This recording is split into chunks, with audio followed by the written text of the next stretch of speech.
सेटी films present गोरी पे बाजी तू बेचार गोरी पे बाजी तू बेचार तो भले से मिल गई गोरी पे बाजी तू बेचार गोरी पे बाजी तू बेचार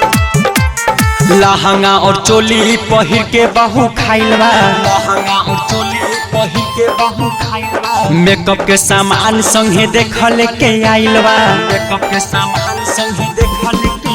अरे लहंगा और चोली पहिर के बहू खाइल बा लहंगा और चोली पहिर के बहू खाइल बा मेकअप के सामान संगे देखल के आइल बा मेकअप के सामान संग देखल के आइल बा नाहक में नथुनी ही गर्दन में हंसली आहक में कहा जलन नाम ही कजली रे रे रे रे रे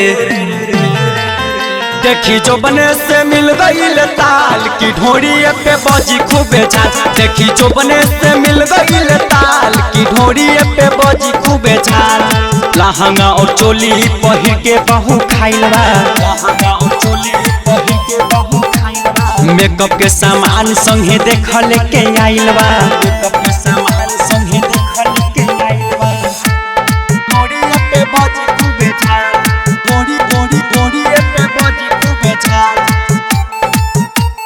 तो भले से मिल गई गोरी पे बाजी तू बेचार डीजे सिनोर मोतिहारी गोरी पे बाजी तू बेचार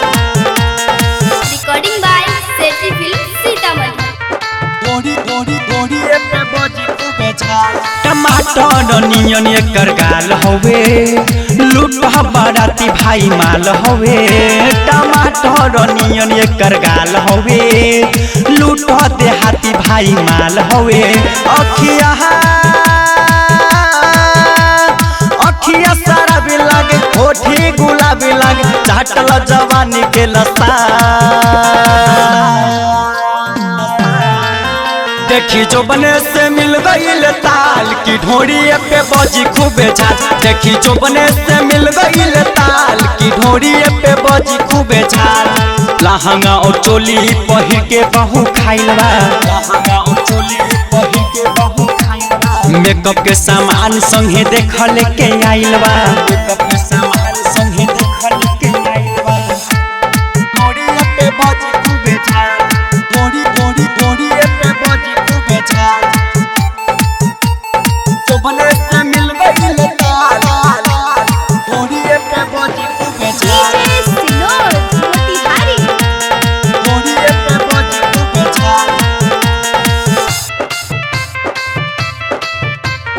गोरी पे बाजी तू बेचार कौना जिला के झरेली हवे सखी भी एकर चमेली हवे कौना जिला के झरेली हवे सखी भी एकर चमेली हवे सारे गमा सरगम धरी क्षण आगे लक्ष्मी सरोज आके फोड़ दी जवानी के तसा देखी जो बने से मिल गईल ताल की ढोरी पे बजी खूबे झाल देखी जो बने से मिल गईल ताल की ढोरी पे बजी खूबे झाल लहंगा और चोली पहिर के बहू खाइल बा लहंगा और चोली पहिर के बहू खाइल बा मेकअप के सामान संगे देखल के आइल बा मेकअप के सामान संग देखल के आइल बा सेटी फिल्म्स रिकॉर्डिंग स्टूडियो सीतामढ़ी।